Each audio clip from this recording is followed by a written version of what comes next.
আসসালামু আলাইকুম সবাইকে। আশা করি তোমরা সবাই ভালো আছো, সুস্থ আছো এবং নিয়মিত পড়াশোনার সাথে আছো। স্কুল ফিজিক্সের আজকের লেকচারে তোমাদের সবাইকে স্বাগতম জানাচ্ছি। আজকে আমাদের লেকচারের মূল টপিকটা হচ্ছে তোমাদের পদার্থবিজ্ঞান বইয়ের চ্যাপ্টার 8 প্রতিফলন। তো কথা না বাড়ায় চলো একদম পড়াশোনার দিকে চলে যাই। আলোর প্রতিফলন আমরা যখন ব্যাখ্যা করতে যাব তখন একটা জিনিস আমাদেরকে ক্লিয়ার কনসেপ্টে রাখতে হবে, সেটা হচ্ছে আলো। সেটা হচ্ছে আমাদের আলো। প্রথম কথা হচ্ছে ভাইয়ারা, আলো আসলে কি জিনিস? আলো আসলে কি জিনিস? আমি যদি আলোকে ব্যাখ্যা করতে চাই, আমি প্রথম পয়েন্টটা লিখব, আলো হচ্ছে এক প্রকার তাড়িত চুম্বক তরঙ্গ। এক প্রকার তাড়িত চুম্বক তরঙ্গ। এই লাইনটাকে যদি আমি একটু ভেঙে ভেঙে ডিসক্রাইব করি তাহলে আমাকে তিনটা জিনিসে ফোকাস করতে হবে। একটা হচ্ছে আমাদের তরঙ্গ, একটা হচ্ছে আমাদের তরঙ্গ। তরঙ্গ আসলে কি জিনিস, যেটা তোমরা আগের চ্যাপ্টারে সুন্দর মতো পড়ে আসছো যে তরঙ্গ হচ্ছে কি। তো এটা নিয়ে আমি আর সময় ক্ষেপণ করব না। এরপরের পার্টটা হচ্ছে তাড়িত চুম্বক। এর পরের পার্টটা হচ্ছে আমাদের তাড়িত চুম্বক। তাড়িত চুম্বক কি জিনিস? তাড়িত চুম্বক হচ্ছে তড়িৎ আর চুম্বক। তড়িৎ আর চুম্বক। পরবর্তী যতগুলো চ্যাপ্টার পড়বা চুম্বক বা তড়িৎ নিয়ে, একটা কথা সবসময় মাথায় রাখবা, তোমার কোনোখানে যদি তড়িৎ প্রবাহ হয়, কোনো জায়গায় যদি তড়িতের প্রবাহ হয়, তুমি মাথায় রাখবা সেখানে অবশ্যই চৌম্বক ক্ষেত্রে উৎপন্ন হবে। অর্থাৎ যেখানে তড়িৎ ক্ষেত্র তৈরি হবে, যেখানে তড়িৎ ক্ষেত্র তৈরি হবে সেখানে চৌম্বক ক্ষেত্র তৈরি হবে। উল্টাভাবে যদি আমি বলি, যেখানে চৌম্বক ক্ষেত্র তৈরি হবে সেখানে তড়িৎ ক্ষেত্র তৈরি হবে। অর্থাৎ তড়িৎ আর চুম্বকের একটা পারস্পরিক সম্পর্ক আছে। আলো যে এক প্রকার তরঙ্গ এটা আমরা সবাই জানি। স্পেসিফিক্যালি একে তাড়িত চুম্বক আমরা বলতে পারতেছি।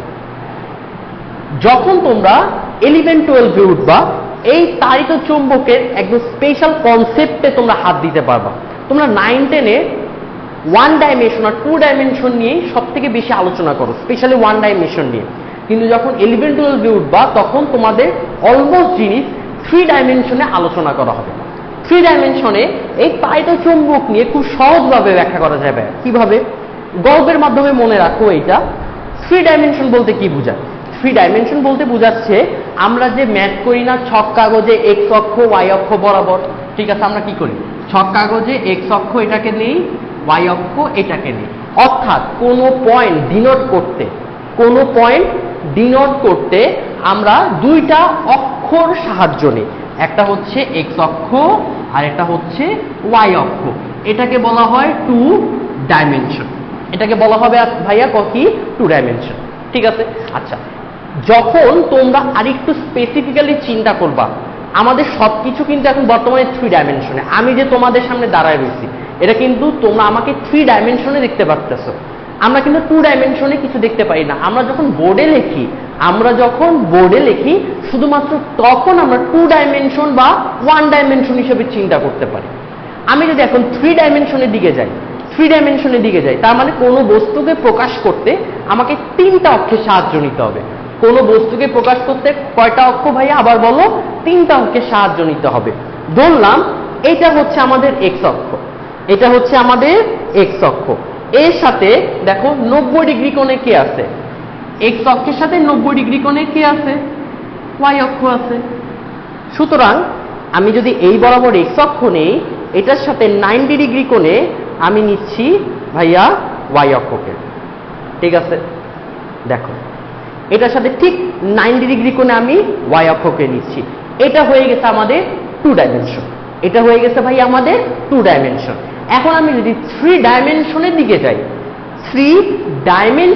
যাই, তাহলে আমাকে আরেকটা অক্ষকে ধরে নিতে হবে। যে সবসময় মনে রাখবা, যতগুলো অক্ষই নাও, 3 ডাইমেনশন বলো 2 ডাইমেনশন বলো, প্রত্যেকটা অক্ষ একটা আরেকটার সাথে 90 ডিগ্রি থাকবে। ঠিক আছে, তার মানে আমি এখানে আরেকটা অক্ষ নিলাম। দেখো এবার চিন্তা করো, তুমি যদি এই দুটো অক্ষের কথা দেখো, এই ওয়াই অক্ষ, এই জেড অক্ষ, আরেকটা ধরে নিচ্ছি মনে মনে আমরা জেড অক্ষ, এই ওয়াই অক্ষ এই জেড অক্ষের মধ্যবর্তী কোণ কত? 90 ডিগ্রি। এখন যদি তুমি এই অক্ষের কথা চিন্তা করো, ঠিক আছে, এই অক্ষের কথা, এই এক্স, এই জেড, কালোটা এক্স, সবুজটা জেড, এক্স জেড এর মধ্যবর্তী কোণ কত? 90। আবার দেখো তার মানে এই ওয়াই অক্ষ, তো এই ওয়াই অক্ষ এক্স অক্ষ আগে থেকে 90 ছিল। দেখো এইভাবে করে সব কয়টা অক্ষ টোটাল সিস্টেমে 90 ডিগ্রি বরাবর চলে আসছে। এই আলোকে ভালো মতো প্রকাশ করতে হলে তোমাদের এই তিনটা অক্ষের সাহায্য নিতে হবে। ঠিক আছে, আমি খুব বেশি বর্ণনা করব না, জাস্ট তোমাদের সাথে গল্প করতেছি, চাইলে তোমরা মনে রাখতে পারো, চাইলে তোমরা গল্প আকারেও তোমরা কনসেপ্ট ক্লিয়ার করতে পারো। ঠিক আছে, এবার চিন্তা করো, তার মানে আলোকে প্রকাশ করতে হলে বা আলো যে তরঙ্গ সে সামনের দিকে যাচ্ছে, এটাকে প্রকাশ করতে হলে আমরা এই তিনটা তরঙ্গের সাহায্য নিব। এর মধ্যে আমি যদি এটা সুন্দর মতো আঁকি, এখানে এটা যদি আমি সুন্দর মতো আঁকি, মনে করো এইটা ছিল আমাদের এক্স, এইটা ছিল আমাদের, দেখো এটা ছিল আমাদের এক্স, এই যে তার মাথার উপর কে থাকবে? তার মাথার উপর থাকবে ওয়াই। ঠিক আছে, তার মাথার উপর থাকছে কি? এই দেখো ওয়াই। এবং জেড অক্ষ দেখো একটু সামনে বা একটু পিছনে, দেখো তোমরা দেখো একটু সামনের দিকে, না সামনের দিকে অথবা পেছনের দিকে দিতে পারো, এইভাবে পেছনের দিকে দিতে পারো, বাট বোর্ডে তো আমি সামনে পিছনে দিতে পারবো না, তাই না? তো আমি এইভাবে আঁকতেছি, এইভাবে আঁকছি, সেটা হচ্ছে আমাদের জেড। আমি ধরে নিতে পারি আলোটা হচ্ছে এক্স অক্ষ বরাবর সামনের দিকে যাচ্ছে। তো এই যে এক্স অক্ষ বরাবর সুন্দর তরঙ্গ আকারে সামনের দিকে যাচ্ছে। ওয়াই অক্ষ এবং জেড অক্ষকে আমাকে কি ইমপ্লিমেন্ট করতে হবে? এই যে তাড়িত চুম্বক তরঙ্গ। এখন সবার মনে সব থেকে প্রশ্ন আসে যে ভাইয়া তড়িৎ আর চুম্বককে কোন অক্ষে আর কোন অক্ষে বসাবো? এটা বিলিভ মি তোমাদের ইচ্ছা মতো বসাইতে পারবা। তোমার যদি মনে হয় তুমি ওয়াই অক্ষ বরাবর তড়িৎকে বসাবা, তড়িৎ তরঙ্গ, তুমি চাইলেও বসাইতে পারো। জেড অক্ষ বরাবর চুম্বককে বসাবা, চাইলেও বসাইতে পারো। বা কারো যদি মনে হয় ওয়াই অক্ষ বরাবর চুম্বককে বসাবা, সেটাও বসাতে পারো। জেড অক্ষ বরাবর তুমি তড়িৎকে বসাবা, সেটাও বসাতে পারো। ঠিক আছে, তো আমি মনে করো ওয়াই অক্ষ বরাবর চুম্বককে নিচ্ছি, ওয়াই অক্ষকে বরাবর আমি চুম্বক তরঙ্গকে নিচ্ছি, এবং জেড অক্ষ বরাবর আমরা তড়িৎ তরঙ্গকে নিচ্ছি। ঠিক আছে, তড়িৎ তরঙ্গকে নিচ্ছি। দেখো এইটা হয়ে গেছে আমাদের 3 ডাইমেনশনে আলোর এই তাড়িত চুম্বক তরঙ্গের কনসেপ্টটা। ঠিক আছে, এই 3 ডাইমেনশনে আলোর এই তাড়িত চুম্বক তরঙ্গের কনসেপ্টটা। ঠিক আছে, একটা জিনিস তোমরা ফেসবুক স্ক্রল করলে সব থেকে বেশি পরিমাণে পাবা, যেটা তোমরা জানতেও পারো নাও জানতে পারো, এই তাড়িত চুম্বক তরঙ্গ নিয়ে খুব একটা পপুলার রিলস আছে। কিরকম রিলস? এভাবে প্রকাশ করা হচ্ছে যে তোমার এই মাথার হাত বরাবর, এই হাত বরাবর মনে করো এই চিত্রের চুম্বক। ঠিক আছে, এবং এই জেড অক্ষ বরাবর তড়িৎ তোমার দিকে যাচ্ছে, এই হাত বরাবর তড়িৎ, এই হাত বরাবর চুম্বক, এবং জেড অক্ষ বরাবর তোমার দিকে তড়িৎ যাচ্ছে। ঠিক আছে, এবং সব থেকে মজার কথা, যেই টাইমে চুম্বক যাবে এই অক্ষ বরাবর, ঠিক সেম টাইমে এই অক্ষ বরাবর তড়িৎ যাবে, অর্থাৎ এরকম। ঠিক আছে, এরকম করতে করতে আলো কোন দিকে যাচ্ছে? দেখো তো, আলো এক্স অক্ষের দিকে যাচ্ছে। এই যে সুন্দর মতো দেখো, আলো হচ্ছে এক্স অক্ষ বরাবর সঞ্চালিত হচ্ছে। ঠিক আছে, আলো এক্স অক্ষ বরাবর সঞ্চালিত হচ্ছে, এবং যে টাইমে চুম্বক যাচ্ছে সে টাইমে হচ্ছে আমাদের তড়িৎ চলে যাচ্ছে। ঠিক আছে, তোমাদের সাথে পড়াতে আমিও বাচ্চা হয়ে গেছি। আচ্ছা, তো এক প্রকার তাড়িত চুম্বক তরঙ্গ সুন্দরভাবে বুঝতে পারছি। এবার সেকেন্ড পয়েন্টটা হচ্ছে, এই আলো প্রবাহের জন্য কোনো মাধ্যমের প্রয়োজন হয়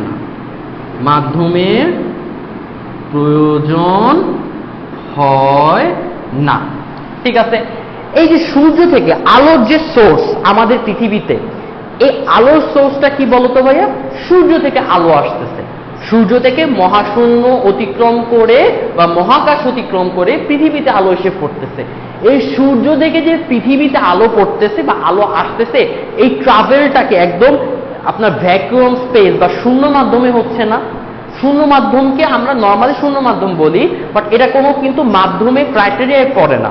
যেমন পানি মাধ্যম একটা ক্রাইটেরিয়ায় পড়ে, তারপরে হচ্ছে অন্যান্য যে মাধ্যমগুলো আছে, মধু একটা মাধ্যম হিসেবে কল্পনা করতে পারো, এটা একটা নির্দিষ্ট ক্রাইটেরিয়ার মধ্যে আছে। কিন্তু শূন্য মাধ্যম কিন্তু ভাইয়া কোনো ক্রাইটেরিয়ার মধ্যে নেই। অর্থাৎ আলোকে তোমার বহন করতে হলে বা আলো সঞ্চালনের জন্য তুমি মাধ্যম দাও না দাও এটা কোনো ফ্যাক্ট না, সে সবসময় প্রবাহিত হবে। ঠিক আছে। 3 নম্বর ব্যাপারটা হচ্ছে আপনার শূন্য মাধ্যমে আলোর বেগ, এটা মনে রাখতে হবে 3 × 10⁸ মিটার পার সেকেন্ড। ঠিক আছে। শূন্য মাধ্যমে আলোর বেগ কতটুকু হচ্ছে ভাইয়ারা? 3 × 10⁸ মিটার পার সেকেন্ড। অর্থাৎ এক সেকেন্ডে সে 3 × 10⁸ মিটার দূরত্ব অতিক্রম করবে। এক সেকেন্ডে সে 3 × 10⁸ মিটার দূরত্ব অতিক্রম করতেছে। ঠিক আছে। ফোর্থ ক্রাইটেরিয়াটা হচ্ছে আলো যদি কোনো সারফেস বা সমতলে এসে পড়ে, কোনো মসৃণ সারফেস বা রাফ সারফেসও হতে পারে, আলো যখন কোনো সারফেসে এসে পড়বে তখন সে কি করবে? দুইটা ঘটনা হবে। সারফেস এ এসে পড়লে দুইটি ঘটনা হবে। ঠিক আছে। এর মধ্যে একটা ঘটনা হচ্ছে আমাদের আলোর প্রতিফলন, এর মধ্যে একটা ঘটনা হচ্ছে আমাদের আলোর প্রতিফলন। 2 নম্বর ঘটনাটা হচ্ছে আমাদের আলোর প্রতিসরণ, যেটা তোমাদের চ্যাপ্টার 9-এ পড়ানো হবে।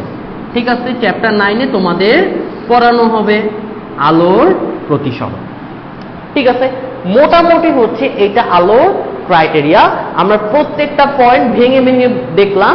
আশা করি এবার যখন তোমরা চ্যাপ্টার 8টা খুলবা, প্রথমে যখন আলোকে নিয়ে আলোচনা করা হবে তখন এই পয়েন্টগুলো তোমাদেরকে ভালো মতো বুঝতে সাহায্য করবে। ঠিক আছে। তাড়াতাড়ি নোট তুলে নাও, লেট করো না, কেউ লেট করো না, তাড়াতাড়ি নোট তুলে নাও। আচ্ছা, এখন আমরা আলোকে নিয়ে একটা মেজর পয়েন্ট জানবো। মেজর পয়েন্টটা কি? এখানে আমি যত কিছু বলতেছি সবকিছু কি আলোর তরঙ্গ ধর্মকে প্রকাশ করতেছে না? এখানে আমি যত কিছু বলতেছি আলোর তরঙ্গ ধর্মকে প্রকাশ করতেছে। কিন্তু একটা কথা জেনে রাখবা, আলো হচ্ছে ডুয়েল নেচার।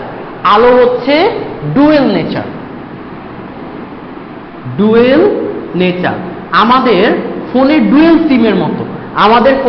সিমের মতো সে ডুয়েল নেচার, দুইটা নেচার সে শো করে। প্রথম নেচারটা আমরা আগে বলে রাখছি তরঙ্গ।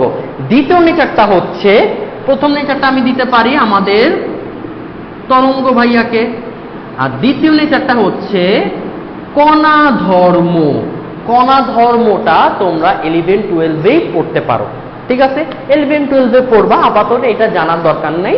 তবে যেহেতু তোমরা এখন অনেকে জানতে চাও ভাইয়া কণা ধর্ম কি জিনিস, আমি তোমাদের সাথে আবার গল্পে চলে যাব। ঠিক আছে। প্রথমে যখন আলোকে নিয়ে আলোচনা করা হয়, সর্বপ্রথম আইজাক নিউটন বলেন যে আলোটা শুধুমাত্র কণা ধর্মকে প্রকাশ করবে। কণা কিরকম? মনে করেন যে আলোটা বিভিন্ন ফোটন কণা, আলোর মধ্যে এক প্রকার ফোটন কণা থাকে। আলো শুধু তার ফোটন কণাকে না ছোড়াছুড়ি করে। ঠিক আছে। এরকম হয় না, শুধু ফোটনটা ছোড়াছুড়ি হয় না, আমি জাস্ট আপনাদের বোঝানোর জন্য বলতেছি, কারণ ওই রকম কনসেপ্ট আপনাদের দেওয়া হচ্ছে না এখন। আচ্ছা, তার এই মধ্যে থাকা ফোটন কণার জাস্ট পাস আউটকেই আমরা কণা ধর্ম হিসাবে সে আখ্যায়িত করতে চাইছে। অন্যদিকে বিজ্ঞানী হাইজেনবার্গ, ঠিক আছে, আইজাক নিউটন থেকে যেটা কণা বলছিল, হাইজেনবার্গ তার সাথে বিরোধিতা করছেন। বিরোধিতা কি করতেন? তিনি বললেন আলো হচ্ছে আমাদের তরঙ্গ ধর্ম, আলো হচ্ছে আমাদের তরঙ্গ ধর্ম। এবং পরবর্তীতে 1905 সালে কি কোন বিজ্ঞানী বলেন তো? জি, আইজাক নিউটন গেছে, হাইজেনবার্গ গেছে, এরপর বিজ্ঞানী আইনস্টাইন এসে বললেন যে 1905 সালে আলো প্রথমত সে কণা ধর্মকে প্রকাশ করবে। এবং এটা তিনি প্রুফও দিয়েছেন। কি প্রুফ দিয়েছেন? এটা হচ্ছে ফটো ইলেকট্রিক পরীক্ষা, তোমাদেরকে পড়ানো হবে পরবর্তী শ্রেণীতে, ঠিক আছে? আচ্ছা, ফটো ইলেকট্রিক পরীক্ষার মাধ্যমে তিনি সেটা প্রুফ করছেন। আবার হাইজেনবার্গও কিন্তু যে আলোর তরঙ্গ, এটাও তিনি প্রুফ করছেন। জাস্ট এখান থেকে আলোর ডুয়েল নেচারটা চলে আসছে, এবং আমরা যে প্রতিফলন আর প্রতিসরণ করব সেটা সর্বদা আলোর তরঙ্গ ধর্মকে রিপ্রেজেন্ট করবে। আমরা প্রতিসরণ করব, সেটা আলোর তরঙ্গ ধর্মকে রিপ্রেজেন্ট করবে, ঠিক আছে? এর পরবর্তীতে তোমরা সমবর্তন, অপবর্তন, ব্যতিচার এরকম পাঠ নিয়ে তোমরা আলোচনা করবা। এই আলোচনার ক্ষেত্রে তোমাদের দ্বিতীয় পরীক্ষা চলে আসবে, তারপরে অপবর্তন গ্রিটিং চলে আসবে। এই পাঠগুলো সবকিছু তরঙ্গ ধর্মকে প্রকাশ করতেছে। তাহলে কণাকে কে প্রকাশ করতেছে? কণাকে ওই যে বলছিলাম আপনাদের কে করছিল? এটা হচ্ছে আপনাদের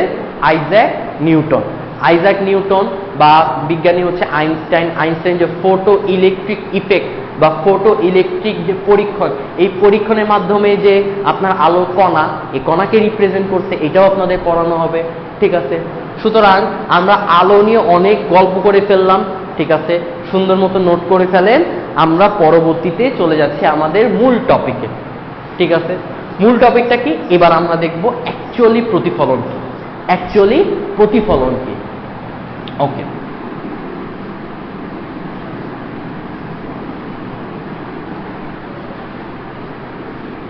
আশা করি আপনাদের বুঝতে সমস্যা হবে না, কেননা অনেকে এই চ্যাপ্টারটাকে ভয় পান। আশা করি এই ক্লাসের পর আপনাদের ভয়টা থাকবে না। সেই সাথে আমরা কনসেপ্ট ক্লিয়ারের পাশাপাশি যখন ম্যাথে চলে যাব, তখন দেখবেন আরো আপনাদের ফিগার আউট হয়ে যাচ্ছে সবকিছু। এবার আমরা পড়ব প্রতিফলন। প্রতিফলন কি জিনিস? মনে করেন এইটা একটা সারফেস, ঠিক আছে? স্মুথ সারফেস বলতে পারেন, আয়না বলতে পারেন, ঠিক আছে? এইটা একটা সারফেস। এই সারফেসে মনে করেন আলোটা বাঁকা ভাবে পড়ছে, যেটাকে বইয়ের ভাষায় তির্যক ভাবে। আলোটা এখানে বাঁকা ভাবে পড়ছে, এইভাবে বাঁকা ভাবে পড়ছে।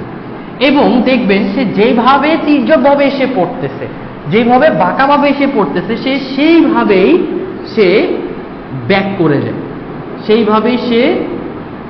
করে যায়, ঠিক আছে? এই যে আপনার আলোটা একটা সারফেসে তির্যক ভাবে এসে পড়লো, এবং এই যে পয়েন্ট, এটা হচ্ছে আপনার মনে করেন পতন বিন্দু বলতে পারেন, এটা আরো সুন্দর নাম আছে, আমরা সামনে জানবো। এই পয়েন্টে এসে পড়ে ওই পয়েন্ট থেকে আবার ব্যাক করতেছে, এই প্রসেসটাকে বলা হবে আলোর প্রতিফলন। আপনাদের বইতে এইভাবে দেওয়া আছে যে আলো কোনো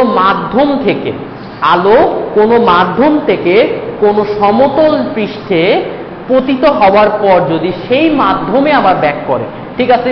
মনে করেন আলোটা হচ্ছে 1 নাম্বার মাধ্যম থেকে, আমাদের ধরে নিচ্ছি 1 নাম্বার মাধ্যম থেকে আসতেছে, আলোটা 1 নাম্বার মাধ্যম থেকে আসতেছে, এই পয়েন্টে পড়ে বা আপতিত হয়ে সে আবার কি দেখেন, এই মাধ্যম মানে কি? এই টোটাল মাধ্যমে ব্যাক করতেছে না, আবার সেই মাধ্যমে ব্যাক করতেছে।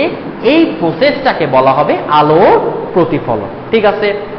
তার মানে আমরা আবার বলি সংজ্ঞাটা, আলো কোনো মাধ্যম থেকে তির্যকভাবে কোনো সমতল পৃষ্ঠে পড়ে আবার সেই মাধ্যমে প্রতিফলিত হলে, যেটা আমরা ইংলিশে বলবো ব্যাক করলে, ঠিক আছে? তোমাদের বলে দিয়েছিলাম, প্রতিফলিত হইলে এই ঘটনাকে বলা হবে আলোর প্রতিফলন। এবং আলোর প্রতিফলন কাকে বলে? ক নাম্বারের জন্য খুব ভালো মতো পড়ে রাখবেন, এইটা আপনাদের সংজ্ঞা আসে, ঠিক আছে, এটা আপনাদের সংজ্ঞা আসে। এবার আপনারা এই যে ক্রাইটেরিয়াটা হলো, এই যে মেকানিজমটা হলো, এই মেকানিজমটাকে আমরা আরো ভালোভাবে শিখতে চাচ্ছি। কিরকম? যে পয়েন্টে এসে পড়তেছে, এই পয়েন্টে আপনার প্রথম দায়িত্ব হচ্ছে আপনি একটা লম্ব এঁকে ফেলবেন।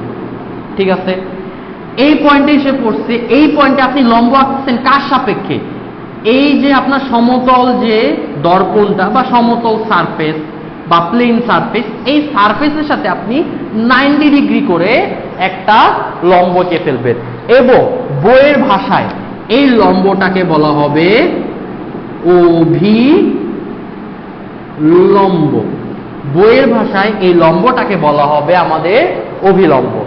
ঠিক আছে, আলো যে তির্যকভাবে এসে পড়তেছে, আলোক রশ্মি যে তির্যকভাবে এসে পড়তেছে, এই রশ্মিকে বলা হবে আপতিত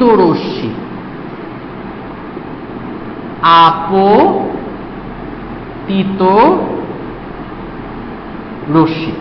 ঠিক আছে, আর এই পয়েন্ট থেকে যে আবার আগের মাধ্যমে ব্যাক করতেছে, এই রশ্মিটাকে বলা হবে প্রতিফলিত রশ্মি।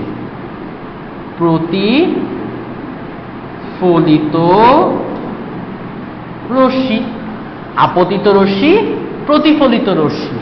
এখন খুব সাবধানে মনে রাখবেন আপনার যে আপতিত রশ্মি, এই যে আপতিত রশ্মি এই অভিলম্বের সাথে কত ডিগ্রি কোণ ক্রিয়েট করতেছে? এই যে থিটা আই পরিমাণ কোণ ক্রিয়েট করতেছে। ঠিক আছে, আমি আবার বলতেছি, আপনার কত ডিগ্রি কোণ ক্রিয়েট করবে, আপতিত রশ্মি কত ডিগ্রি কোণ ক্রিয়েট করবে, এইটা হিসাব করতে হবে। আপনি যে অভিলম্ব আঁকছেন না, এটার সাথে, এই অভিলম্বের সাথে সে থিটা ডিগ্রি কোণ ক্রিয়েট করতেছে, এটা আমরাকে থিটা আই হিসাবে বললাম। আই বলতে হচ্ছে ইনসিডেন্ট। এটাকে আমরা আপতিত রশ্মির ইংলিশ টার্ম আমরা ইনসিডেন্ট রে, এটা আমরা বলতে পারি।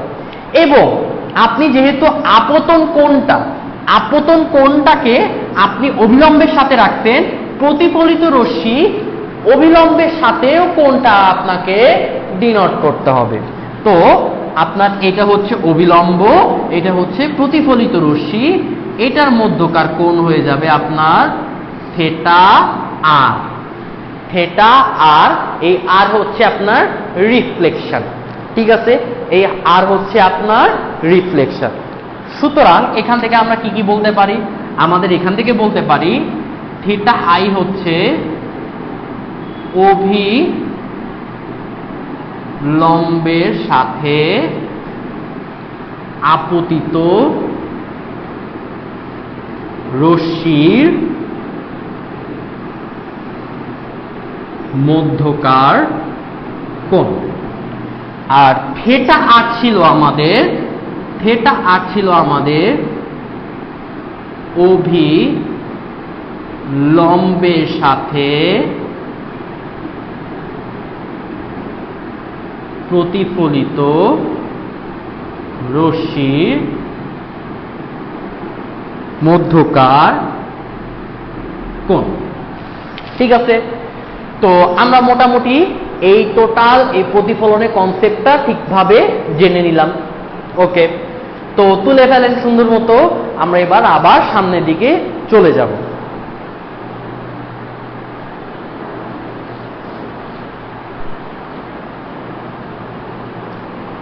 আচ্ছা, এখন কথা হচ্ছে আপনার যে প্রতিফলন হচ্ছে এটা অবশ্যই একটা নীতির উপর হিসাবে কাজ করবে। সবসময় মনে রাখবেন প্রতিফলনের জন্য দুইটা নীতি কাজ করে। আপনাদের যদি ঠিকভাবে তোলা হয়, আমি এই পার্টটাকে মুছে দিব, কারণ আমার চিত্র দরকার হবে। ঠিক আছে, এবার লিখলাম প্রতিফলনের নীতি। আমরা কি বলছি? প্রতিফলনের নীতি হচ্ছে দুইটা। প্রথম নীতি হচ্ছে আপনাদের এই আপতন কোণ আর এই প্রতিফলন কোণ, আপতন কোণ আর প্রতিফলন কোণ সবসময় সমান হবে, অর্থাৎ theta I equals to theta R. আপতন কোণ এবং প্রতিফলন কোণ সব সময় সমান থাকবে।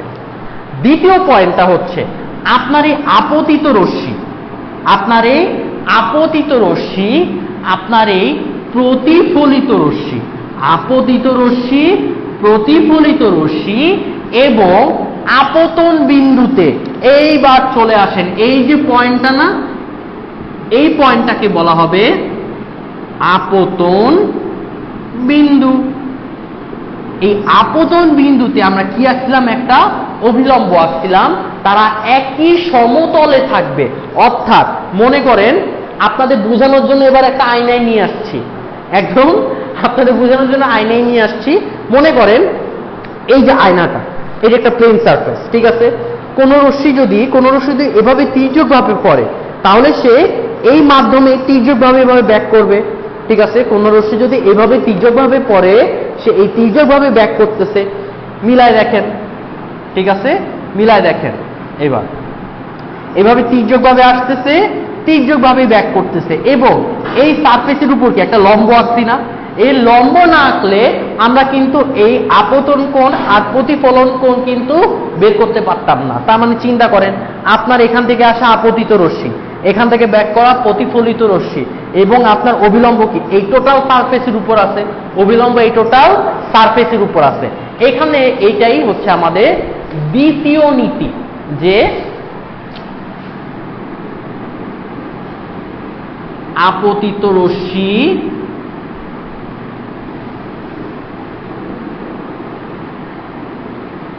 প্রতিফলিত রশ্মি ও আপনার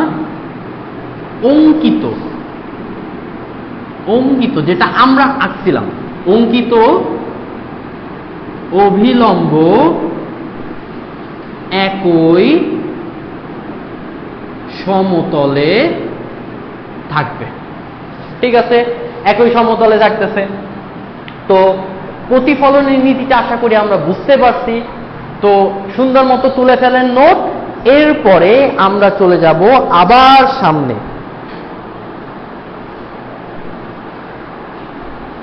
ঠিক আছে, তো আবার সামনে চলে যাচ্ছি। এবার সামনে যাওয়ার সময় সমস্যা হচ্ছে এখানে একটা, সবার মনে ধারণা হয় যে আমি এই যে একটা মিরর নিয়ে আসছি, এই মিরর কি সব কয়টা আপনার রশ্মি প্রতিফলিত করতে পারবে? এটা একটা নর্মাল মিরর, সবসময় মনে রাখবেন, এরকম নর্মাল মিররের মধ্যে আপনি যদি 10টা রশ্মি ফেলেন, এর মধ্যে 4 থেকে 5% রশ্মি আপনার প্রতিফলিত হবে। আমি আবার বলতেছি, এরকম নর্মাল মিররে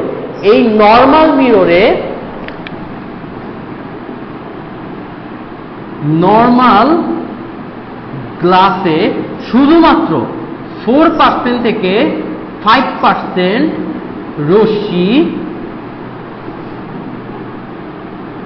প্রতিফলিত হতে পারবে, এর বেশি কিন্তু পারে না, তার মানে বাকি কি হয়? বাকি পার্সেন্টেজ কই যাবে? বাকি পার্সেন্টেজ আপনার ওই যে বলছিলাম দুইটা ধর্ম, একটা প্রতিফলন আর একটা প্রতিসরণ, বাকি পার্টটা প্রতিসরিত হয়। আপনারা যদি ইউটিউবে সার্চ দেন, এরকম হাজার এক্সাম্পল আপনারা চোখে দেখতে পারবেন, যে একটা মিডিয়াম থেকে আলো আসতেছে, কিছু পরিমাণ আলো প্রতিফলিত হচ্ছে, কিছু পরিমাণ আলো প্রতিসরিত হচ্ছে, এবং দেখবেন প্রতিসরিত হওয়ার পরিমাণটা বেশি, প্রতিফলন হওয়ার প্রবণতা আপনার কম দেখা যায়। কেননা এটা নর্মাল গ্লাস, এগুলো অ্যাকচুয়াল গ্লাস না, বা পিওর গ্লাসগুলো থাকে না এখানে, ঠিক আছে? এখন এই যে আপনার এই কনসেপ্টটা কে দিছে? এই কনসেপ্টটা দিছে ফ্রেনেল। বিজ্ঞানী ফ্রেনেলের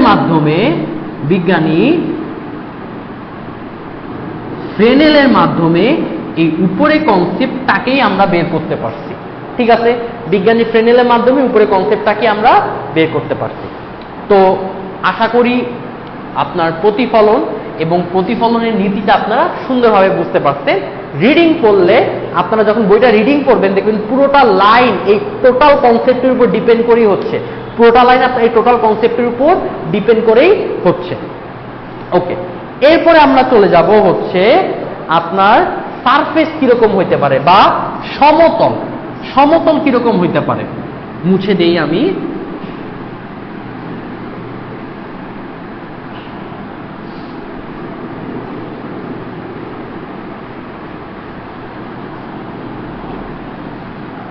আচ্ছা, সমতল,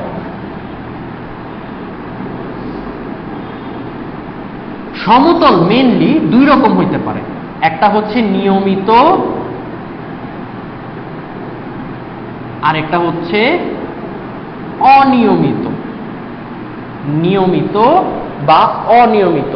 মনে করেন আমি যদি এরকম একটা সমতল আঁকি, এরকম একটা সমতল আঁকি, তাহলে দেখেন একদম প্লেন না, এই সমতলটা কি একদম প্লেন?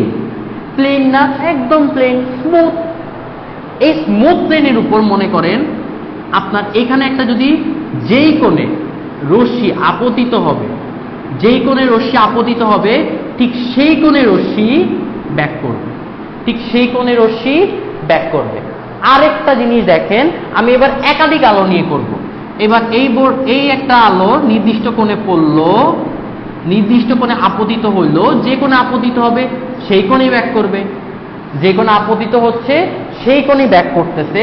এবং আরেকটা আলো বলে কি আমরা এই আলো, আরেকটা আলো, এবং যে কোণে আসবে সেই কোণেই ব্যাক করবে।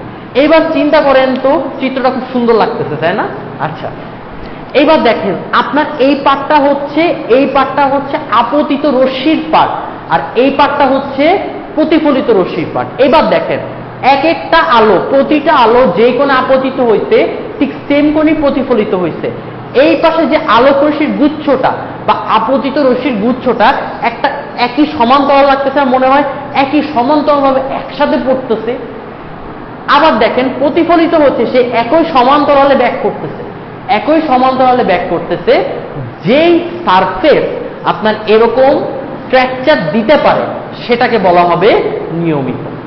যেই সারফেস এরকম স্ট্রাকচার দিতে পারে সেটাকে বলা হবে ভাইয়া নিয়মিত, নিয়মিত।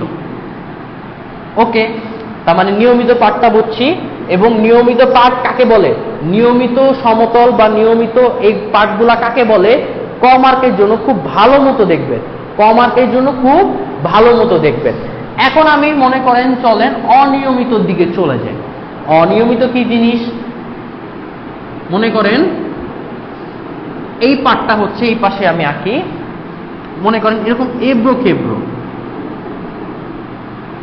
এবড়ো খেবড়ো ভেঙে যাওয়া একটা সারফেস, এবড়ো খেবড়ো ভেঙে যাওয়া একটা সারফেস। এখন এই বরাবর যদি একটা রশ্মি আপতিত হয়, এই বরাবর রশ্মি একটা আপতিত হয়, ভেঙে যাওয়া বা ঘুরে মানে ভেঙে যাওয়া বা ভেঙে বা ব্রোকেন পার্টে যখন পড়বে তখন মনে করেন এই বরাবর চলে যাবে। অর্থাৎ তার আপতন কোণ আর প্রতিফলন কোণ কিন্তু মেনটেন হচ্ছে না, তার আপতন কোণ এবং প্রতিফলন কোণ কিন্তু মেনটেন হচ্ছে না। এবং কেন হচ্ছে না? এই ভেঙে যাওয়া পার্টির উপর পড়ার কারণে।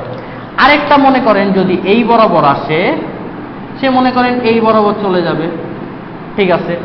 আরেকটা রশ্মি যদি এরকম চলে আসে, এরকম চলে আসে, সে মনে করেন এই বরাবর চলে যাবে।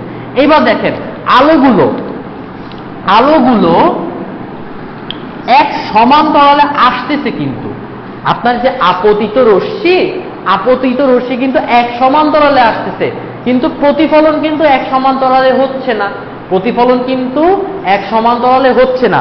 যখন এই রকম পজিশন থাকবে সেটাকে বলা হবে অনিয়মিত, অনিয়মিত বা ব্যক্ত, অনিয়মিত বা ব্যক্ত প্রতিফলন, ঠিক আছে। আর এটাকে বলা হবে নিয়মিত প্রতিফলন। অর্থাৎ আপনার সারফেস বা সমতলের উপর ডিপেন্ড করে, সারফেস বা সমতলের উপর ডিপেন্ড করে আমরা দুই রকম প্রতিফলন দেখলাম, একটা নিয়মিত প্রতিফলন আর একটা ব্যক্ত প্রতিফলন। ঠিক আছে, তো তুলে ফেলেন। এবং এই নিয়মিত প্রতিফলন বা অনিয়মিত ব্যক্ত প্রতিফলন কাকে বলে মাস্ট পড়বেন, ক মার্কে চলে আসতে পারে। ঠিক আছে, আচ্ছা, তো তাড়াতাড়ি তুলে ফেলেন ভাই, আবার মুছে দিব। আমরা আস্তে আস্তে আরো সামনের দিকে আগায় যাব। ঠিক আছে, মুছে দিই।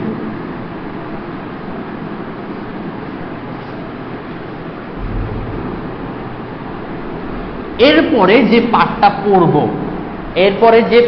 পড়ব, এই পার্টটা শুধুমাত্র এই ছোট একটা পার্ট বুঝতে না পারার কারণে অনেক জিনিসই সামনে পরবর্তীতে আসা অনেক জিনিসই আপনারা বুঝতে পারেন না। খুব ঠান্ডা মাথায় এবং মনে রাখবেন এই জিনিসটা। এখন পড়ব আমরা বিম্ব। এই বিম্ব জিনিসটা কি আসলে, এটা আমাদের অনেকের মাথায় থাকে না, বা অনেকেই কনসেপ্টটা ক্লিয়ার থাকে না, যে কারণে আমরা পরবর্তী অনেক পার্ট বুঝতে পারি না। সবসময় মনে রাখবেন, আমি একদম খাঁটি বাংলা ভাষায় বলি, ন্যূনতম দুটো আলোক রশ্মি যে বিন্দুতে মিলিত হবে সেই বিন্দুকে বলা হবে বিম্ব। মনে করেন এই বরাবর একটা আলোক রশ্মি যাচ্ছে, তাদের জাংশন পয়েন্ট কোনটা হচ্ছে ভাইয়া? তাদের জাংশন পয়েন্ট কোনটা হচ্ছে? এই পয়েন্টটা হয়ে গেছে তাদের জাংশন পয়েন্ট। এবং এই জাংশন পয়েন্টটাকে বলা হবে বিম্ব। ঠিক আছে, আমি আবার বলতেছি, ন্যূনতম একটা আলোক রশ্মি না, কিন্তু ন্যূনতম দুইটা আলোক রশ্মি যে পয়েন্টে মিলিত হবে ওই জাংশন পয়েন্টকে বলা হবে বিম্ব। তো আমি বলতেছি, ন্যূনতম দুইটি আলোক রশ্মি যে বিন্দুতে মিলিত হবে তাকে বলা হবে বিম্ব। ঠিক আছে, এবার বিম্ব হবে দুই রকম। ঠিক আছে, এই চ্যাপ্টারে কোনো কিছু যদি মনে না থাকে খালি লিখবেন দুই রকম। ঠিক আছে, অবজেক্টিভে, তাহলে দেখবেন কোনো না কোনোভাবে মিলে যাবে। আচ্ছা, মজা করলাম, অবশ্যই আপনারা জেনে অবজেক্টিভ দাগাবেন, কখনোই এই কাজটা করবেন না। ঠিক আছে, বিম্ব, এখানে বিম্ব হয় দুই রকম, একটা হচ্ছে প্রকৃত বিম্ব আর আরেকটা হয়ে যাবে আপনার অপ্রকৃত বা কাল্পনিক। ঠিক আছে, প্রকৃত বিম্ব কি জিনিস? প্রকৃত বিম্বতে এই যে আমরা চিত্রটা আঁকছি না, এটা অ্যাকচুয়ালি আপনার প্রকৃত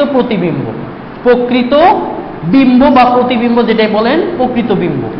তার মানে প্রকৃত বিম্বতে আপনার জাংশন পয়েন্ট প্রকৃতভাবে তৈরি হয়, প্রকৃতপক্ষে তৈরি হয়। জাংশন পয়েন্টটা প্রকৃতপক্ষে তৈরি হবে। আর অপ্রকৃত বা কাল্পনিকের ক্ষেত্রে কি হবে? এই জাংশন পয়েন্টটা না তৈরি হবে না। আমরা মনে মনে ধরে নিব এই পয়েন্টে জাংশন পয়েন্ট হইতে পারে, যে কোনো একটা ফিক্সড পয়েন্ট অথবা আমাদের মনে করা পয়েন্টটা জাংশন পয়েন্ট হতে পারে। যখন এভাবে ধরে নিব তখন ওই পার্টটাকে বলবো অপ্রকৃত বিম্ব। জাংশন পয়েন্ট ধরে নেওয়া হয়, ঠিক আছে, তার মানে বিম্বের পার্টটা ধরে গেছি। আবার আগের কথা, প্রকৃত বিম্ব অপ্রকৃত বিম্ব কাকে বলে এটা সুন্দর মতো পড়বেন, ক মার্কসের জন্য এসে পড়তে পারে। এই চ্যাপ্টারে ক মার্কসের মতো আসা প্রশ্ন অনেক খুব সাবধানে পড়বেন বইটা। তার আগে এই লেকচারটা খুব ভালো মতো বোঝার ট্রাই করবেন, তাহলে বই পড়াটা আপনাদের জন্য ইজি হয়ে যাবে। ওকে, তো এইটা আশা করি বুঝতে পারছেন। এরপরে আমরা চলে যাব দর্পণ কাকে বলে। ঠিক আছে, আমি মুছে দিই।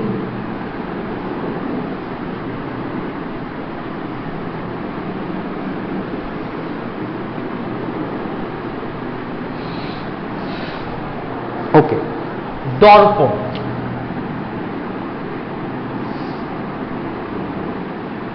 আচ্ছা, দর্পণ তো একটু আগেই দেখাইলাম।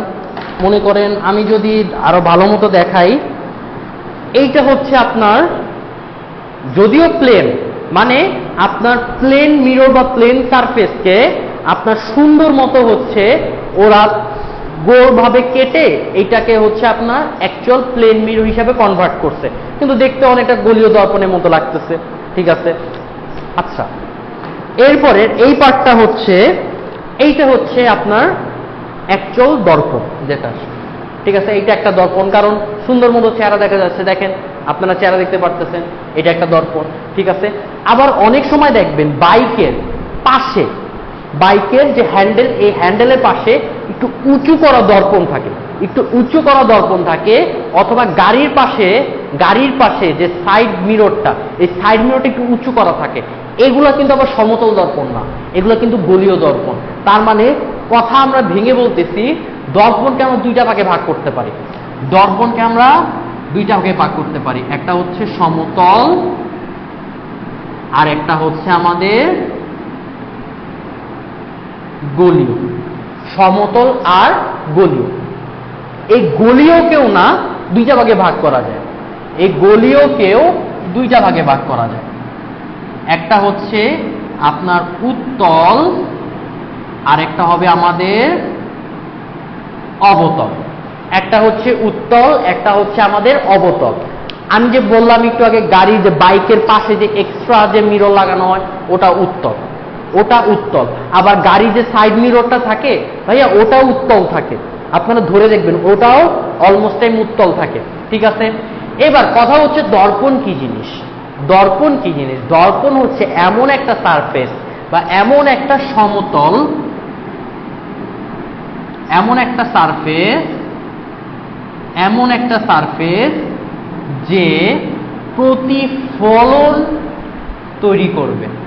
এমন একটা সারফেস যে আলোকে প্রতিফলনে কনভার্ট করবে বা প্রতিফলিত রশ্মি তৈরি করবে, যে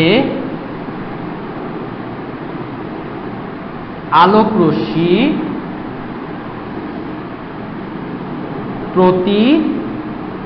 সুন্দর করে লিখি একটু, প্রতিফলিত করবে। সারফেস যে আলোক রশ্মি প্রতিফলিত করবে সেটা হচ্ছে দর্পণ। দর্পণকে দুই ভাগে, সমতল, গলীয়। গলীয়কে আবার কি করা হয়েছে? উত্তল, অবতল। এইবার হচ্ছে আমরা আস্তে আস্তে সামনের দিকে আগাচ্ছি অ্যাকচুয়াল, যেখান থেকে আমাদের সিকিউটা আসে। ঠিক আছে, আমরা এখানে তিন ধরনের দর্পণ দেখব, তিন ধরনের দর্পণের কাজ দেখব এবং প্রতিবিম্ব কিভাবে গঠিত হয় সেটা দেখব। আমরা আজকে দেখব সমতল দর্পণে কিভাবে বিম্ব, কিভাবে ইমেজ বা বিম্ব প্রতিফলিত হচ্ছে। নেক্সট ক্লাসে দেখব আমরা উত্তল দর্পণ এবং অবতল দর্পণে কিভাবে বিম্ব গঠিত হচ্ছে সেইটা। ঠিক আছে, টোটাল চ্যাপ্টারটা না এই তিনটা প্রসেসের উপর ডিপেন্ড করে হচ্ছে। ঠিক আছে, তো কথা না বাড়ায় চলেন সমতল দর্পণের দিকে আমরা হাত দিই। সমতল দর্পণের বিম্ব কিভাবে তৈরি হচ্ছে সেটা আমরা সুন্দর মতো দেখে আসি। ওকে, এবার মনে করেন আমরা দেখতেছি সমতল দর্পণ। ও আচ্ছা আচ্ছা, আগে বুঝাই, আগে একটা জিনিস বুঝাই যে কিভাবে মিরর বা দর্পণ তৈরি করা হয়। যখন অ্যাকচুয়ালি গ্লাসটা বানানো হয়, যখন অ্যাকচুয়ালি গ্লাসের প্রাথমিক স্টেজ থাকে, তখন এই পাশেও একটা মিরর থাকবে, এই পাশেও একটা মিরর থাকবে, মানে ডুয়েল মিরর থাকে। এরপরে কি করা হয়, যে কোনো এক পার্টে পাড়া লাগানো হয় বা সিলভারিং, বইয়ে পাড়া লাগানো বা সিলভারিং বলা হয়, অর্থাৎ কভার দিয়ে দেওয়া হয়। ওই কভারটা দেওয়ার কারণে ওই ডুয়েল সাইডটা তখন এক সাইডে কনভার্ট হয়ে যায়, ডুয়েল সাইডটা তখন এক সাইডে কনভার্ট হয়ে যায়। এরপরে আমরা সুন্দর মতো এই যে মিররগুলো দেখাইলাম, ছোট ছোট মিরর, এই মিররগুলো আমরা বাজারে সেল করি। ঠিক আছে, এবার সমতল দর্পণের চিন্তা করেন।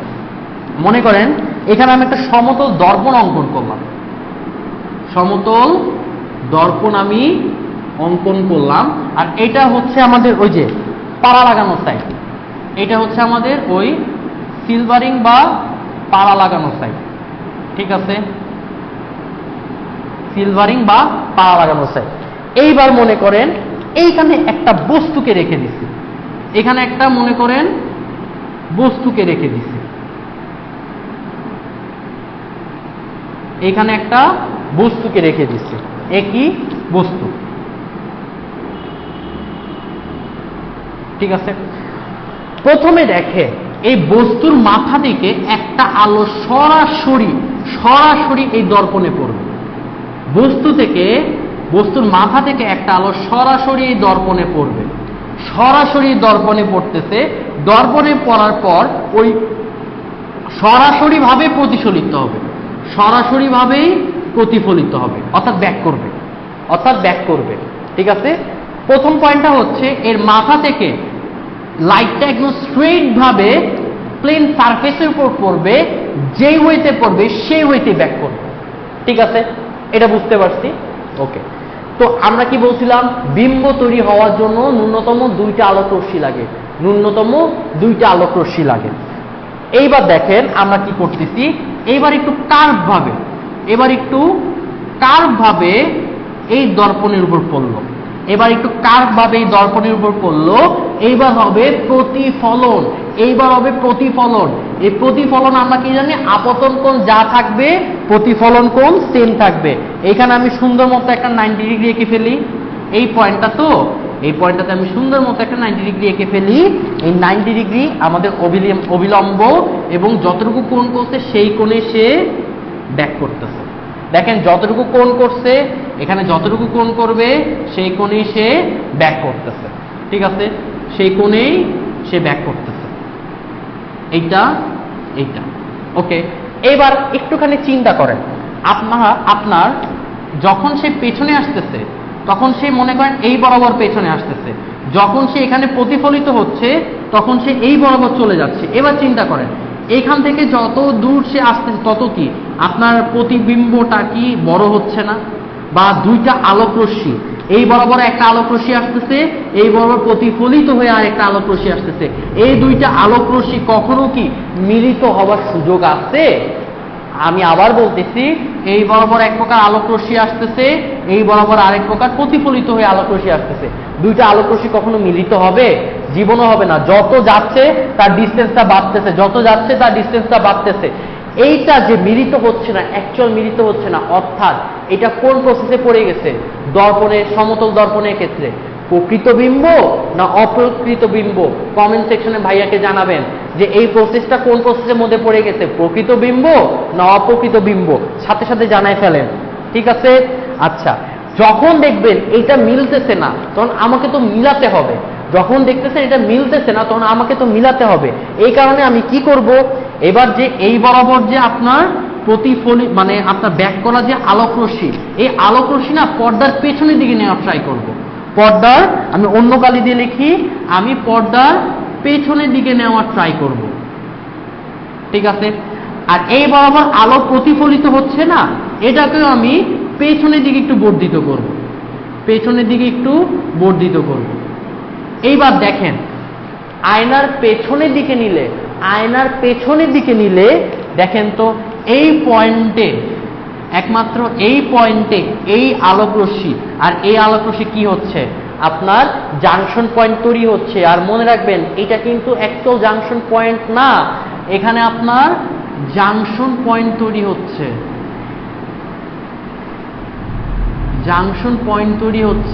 ঠিক আছে, এখান থেকে তাহলে আমরা আঁকতে পারি, ঠিক এই মোমেন্টে গিয়ে আমরা বিম্বটাকে দেখব।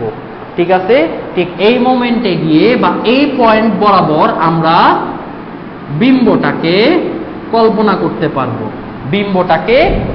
করতে পারবো। যেহেতু আমাদের জাংশন পয়েন্টটা আয়নার সামনে হয় নাই, আয়নার পেছনে হইছে। সুতরাং এটাকে আমরা কি বলবো, যারা কমেন্ট সেকশনে বলেছেন যে কি কাল্পনিক বিম্ব, সবাই ঠিক আছেন। প্রথম পয়েন্ট হচ্ছে এটা হয়ে যাবে আমাদের কাল্পনিক বিম্ব। ঠিক আছে, তাহলে সবসময় মনে রাখবেন সমতল দর্পণ সবসময় কাল্পনিক বিম্বকে রিপ্রেজেন্ট করবে। ঠিক আছে, এইবার কথা হচ্ছে আপনার সমতল দর্পণ থেকে বস্তুর দূরত্ব যা হবে সমতল দর্পণ থেকে বস্তুর দূরত্ব যা হবে সমতল দর্পণ থেকে বিম্বের দূরত্ব সেম হবে। সমতল দর্পণ থেকে বিম্বের দূরত্ব সেম হবে। আমি যেহেতু বোর্ডে আঁকতেছি তাই একটুখানি এরর হয়ে গেছে, আশা করি ভাইয়ার এই মিস্টেকটা আপনারা ক্ষমা করে দেখবেন। ওকে, ঠিক আছে। তার মানে আমাদের কি এখানে হচ্ছে সমতল দর্পণ হতে বস্তুর দূরত্ব ইকুয়ালস টু সমতল দর্পণ হতে বিম্বের দূরত্ব। ঠিক আছে, সমতল দর্পণ হতে বস্তুর দূরত্ব ইকুয়ালস টু সমতল দর্পণ হতে বিম্বের দূরত্ব। ঠিক আছে, এবার আবার চিন্তা করবেন, এই বস্তুর আকার যা হবে বিম্বের আকারও সেম হবে। এখানে বস্তুর আকার ইকুয়ালস টু বিম্বের আকার, বস্তুর আকার যা হবে বিম্বের আকারও সেম হবে। এইটা হয়ে গেছে আমাদের সমতল দর্পণের একটা প্রসেস। ঠিক আছে, তো আশা করি সাথে সাথে তুলে ফেলেন। আশা করি আপনারা এই প্রসেসটা বুঝতে পারছেন। এই প্রসেসটা বুঝতে আপনাদের কোনো সমস্যা নাই। ঠিক আছে, বুঝতে কোনো সমস্যা নাই, বুঝতে পারছেন আপনারা। এবার হচ্ছে আমরা মনে করেন আরেকটা উদাহরণে যাব। তাড়াতাড়ি তুলে ফেলেন, আমরা আরেকটা উদাহরণ আপনাদেরকে দেখাবো।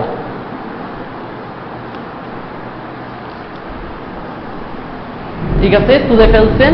এবার আমি আরেকটা উদাহরণ দেখাচ্ছি। বাইরে বৃষ্টি হচ্ছে, ঠিক আছে, কেউ বৃষ্টির মধ্যে আপাতত বৃষ্টির দিকে মনোযোগ দিয়েন না, ডিস্ট্রাকশন হবে, আমাদের ক্লাসটা ডিস্ট্রাকশনে হোক সেটা আমরা চাই না। আচ্ছা, এবার দেখেন, এইটা হচ্ছে একটা দর্পণ, ওকে। এটা মনে করেন আপনার দর্পণের পেছনের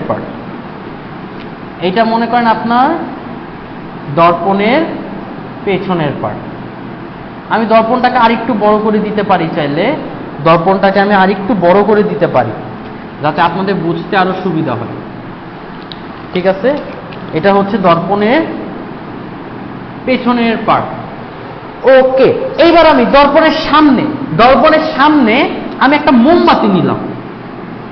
আমি মনে করেন একটা মোমবাতি নিলাম। ঠিক আছে, প্রথম কথা হচ্ছে আমাদের মোমবাতি থেকে তো এই প্রসেসে আমরা তো জাস্ট দুইটা কল্পনা করছি বিম্ব। ঠিক আছে, দুইটা আলোক রশ্মি নিচ্ছি, বাট একটা বস্তু মনে করেন এইটা, এখান থেকে তো হাজার হাজার লাখ লাখ আলোক রশ্মি আমাদের চোখে আসতেছে। আলোক রশ্মি চোখে আসে, ওটা আমাদের ব্রেনের মেকানিজমে আমরা টোটাল এই বস্তুটা দেখতে পারতেছি, আমরা টোটাল বস্তু দেখতে পারতেছি। তো এখান থেকেও সেম ক্যাটাগরি ভাবে সেম ভাবে অনেকগুলো আলোক রশ্মি আসবে। আমার যে দুইটা নিয়ে কাজ করতে পারলেই হয়েছে। আমি ধরলাম যে একটা আলোক রশ্মি মনে করেন তির্যকভাবে এইভাবে যাচ্ছে, আপনার তির্যকভাবে এইভাবে আপতিত হচ্ছে এই পয়েন্টে। তার মানে কি তির্যকভাবে এখানে আমি একটা অবিলম্ব এঁকে দিব, অবিলম্ব আঁকার পরে সে ঠিক এই বরাবর চলে যাবে, সেম কোণে এই বরাবর চলে গেল। ঠিক আছে, সে তির্যকভাবে এসে পড়লো এবং যতটুকু কোণে এসে পড়ছে ঠিক ততটুকু কোণে সে ব্যাক করতেছে।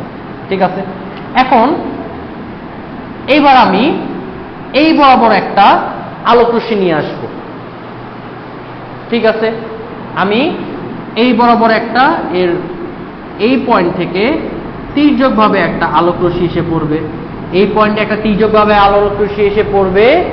ঠিক আছে, এবং দেখা যাচ্ছে আপনার এইখানে আপনার কি হবে, যেহেতু সমতল দর্পণ, এইটাও আপনার মনে করেন এই পয়েন্টে চলে যাবে বা অন্য কোনো পয়েন্টে আপনার মনে করেন ব্যাক করতেছে, অন্য কোনো পয়েন্টে মনে করেন এইভাবে ব্যাক করতেছে। ঠিক আছে, অন্য কোনো পয়েন্টে এভাবে ব্যাক করতেছে। এবার দেখেন, যেহেতু এইভাবে ব্যাক করতেছে বা এটার অনেক সময় জাংশন পয়েন্টটা না আপনাদের সেম থাকে না, জাংশন পয়েন্টটা অনেক সময় সেম থাকে না। সেম না থাকার কারণে আমরা কি করতেছি, মনে করেন এইভাবে দিয়ে দিলাম, ক্রস ওভার হয়ে গেল। এই পয়েন্টে কি হয়ে যাবে, ক্রস ওভার হয়ে যাবে। ঠিক আছে, এটা যদি আমাদের চোখ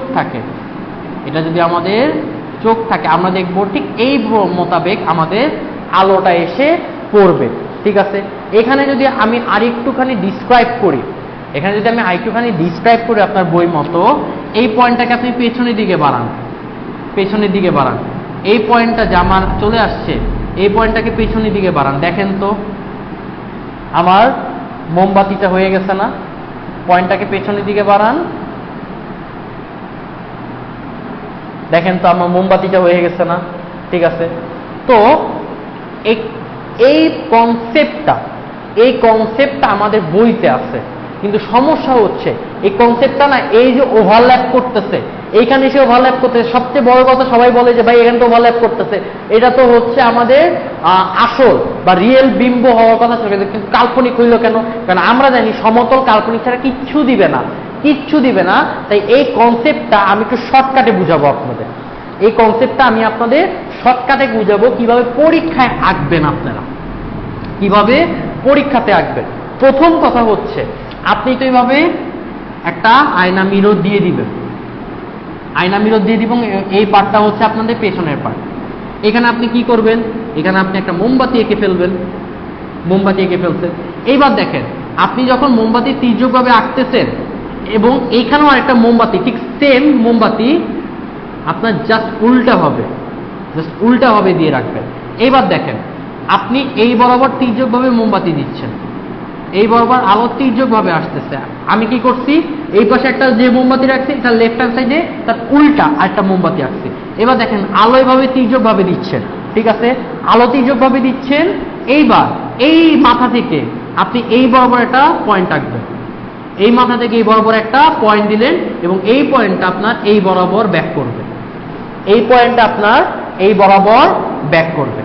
ঠিক আছে, আমি আবার বলতেছি, উল্টাভাবে আঁকছিলাম, আপনি এইভাবে একটা আপতন কোণ দিছিলেন বা আপতিত রশ্মি দিছিলেন এবং প্রতিফলিত রশ্মি কোথা থেকে স্টার্ট করবেন, প্রতিফলিত রশ্মি এইটা মাথা থেকে এই পয়েন্টে নিয়ে তারপর টান দিয়ে দিবেন।